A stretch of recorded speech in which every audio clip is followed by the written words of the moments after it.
Всем привет! С вами Валерий Табаков, юрист, который не только законы штудирует, но и мировые новости по косточкам разбирает. Сегодня 21 августа 2025 года, 1274 день войны России против Украины. И я в деле, чтобы разложить все по полочкам с юридическим прищуром и легким налетом дерзости. Новости сегодня как горячий борщ. От массированных атак России до переговоров Трампа и моей свежей идеи, как наказать страны, провалившие Будапештский меморандум.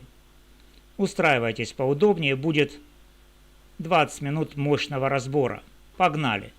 Мы разберем, как Россия бьет по нашим городам, что творится с дипломатическими играми и как мир реагирует на наши шаги к победе.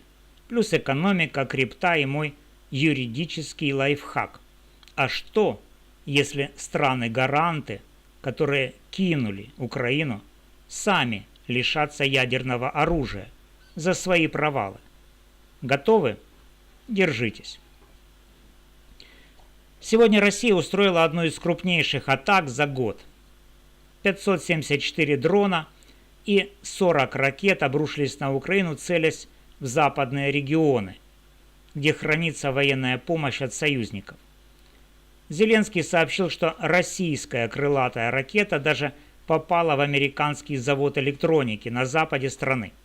Это не просто военный удар, а попытка запугать и разрушить нашу логистику.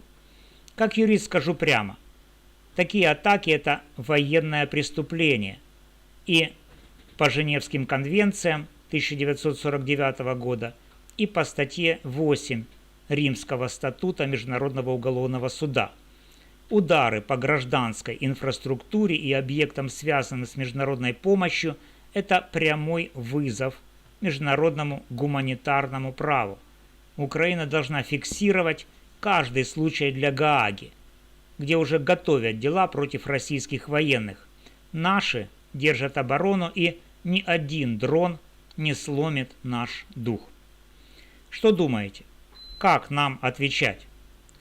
Больше санкций? Мощнее удары? Или что-то еще? Пишите в комменты.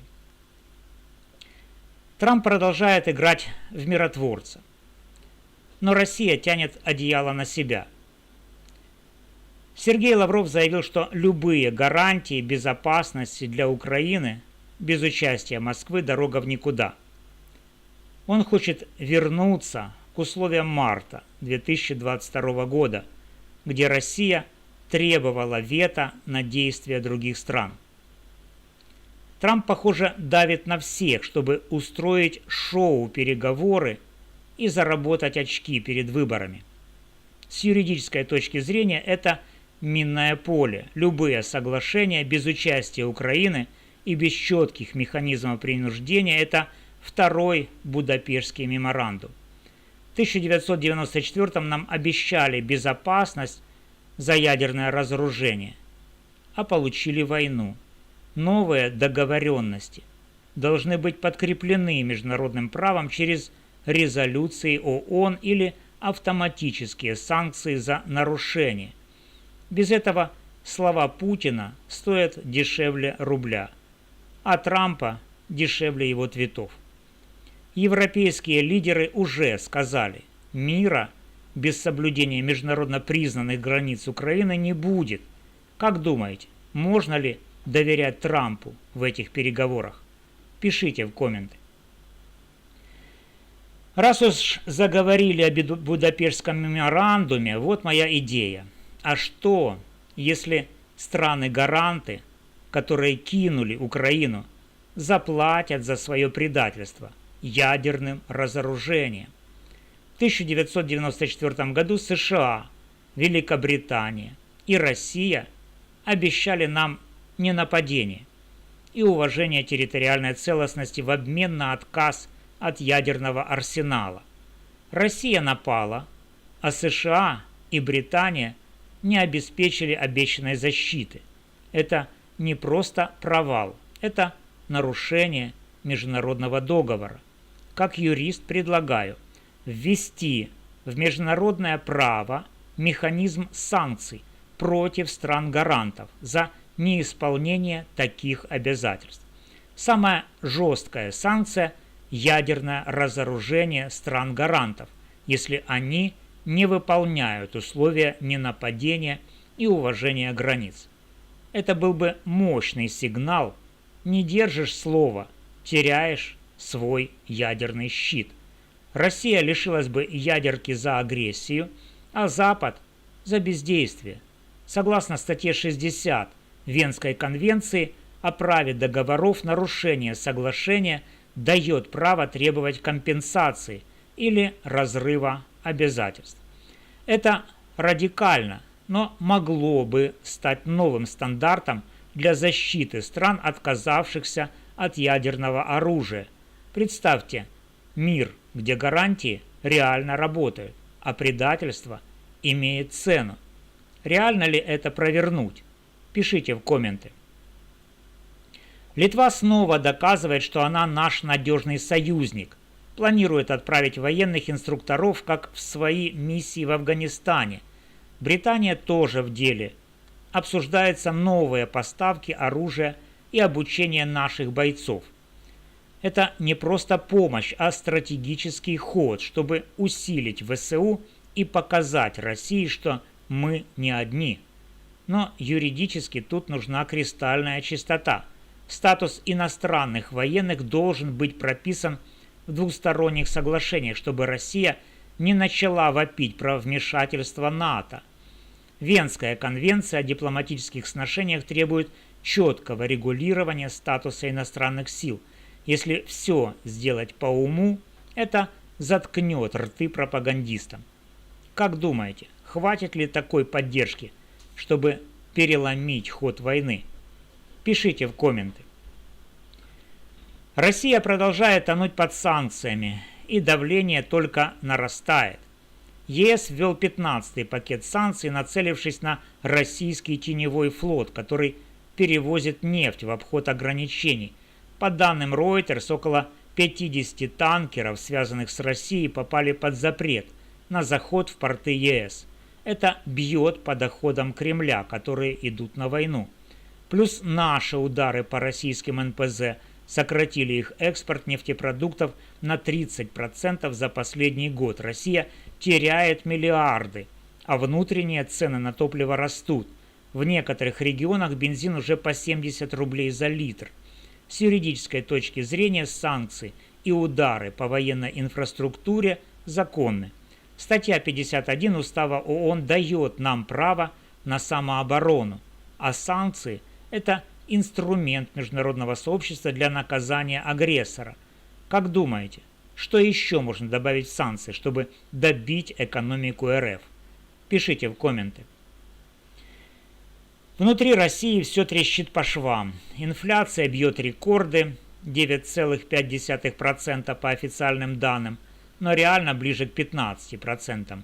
Цены на продукты взлетели, хлеб подорожал на 20%, молоко на 25%. В регионах начинаются протесты. В Новосибирске и Екатеринбурге люди выходят на улицы из-за роста цен и отключений электроэнергии. Даже лояльные Кремлю СМИ признают, народ устал. С юридической точки зрения это внутреннее дело России, но оно показывает, что санкции работают. Чем больше экономический кризис, тем меньше у Кремля ресурсов на войну. А протесты могут стать катализатором перемен, если, конечно, их не задавят силовики. Россияне, похоже, начинают понимать, что их стабильность была мифом. Как думаете, приведут ли протесты к переменам в России? Пишите в комменты. Израиль начал наступление на Газу, вызвав протесты в ООН. Индия жестко раскритиковала Пакистан за насилие во время войны за независимость Бангладеш в 1971 году, напоминая, что исторические преступления не забываются. Это сигнал для нас. Международное право должно работать везде, от Украины до Ближнего Востока. В криптомире бум. Биткоин вернулся к 114 тысячам долларов. Ethereum вырос на 4% до 4300, а сектор C5 рванул на 6,35%. Для Украины это шанс. Блокчейн может помочь обходить санкционные барьеры и привлекать инвестиции. Закон о виртуальных активах, который готовит Кабмин, должен быть железным, чтобы избежать коррупции. Что думаете про крипту в Украине? Пишите в комменты. Индия прогнозирует рост ВВП на 6,7% в первом квартале 2025-2026 годов, благодаря экспорту и госрасходам. Это пример для Украины. Нам нужны реформы, чтобы привлекать инвестиции и восстанавливать экономику. Денис Шмыгаль говорил о 45 миллиардах внешнего финансирования до 2027 года. Это реально, если будем работать с партнерами. Starlink сотрудничает с Aadhaar в Индии для верификации пользователей, показывая, как технологии обеспечивают прозрачность. Для Украины это сигнал. Пора использовать ИИ, блокчейн и спутниковые технологии для восстановления и защиты. Но все это требует четких законов, чтобы не утонуть в коррупции. Какие технологии спасут нашу экономику?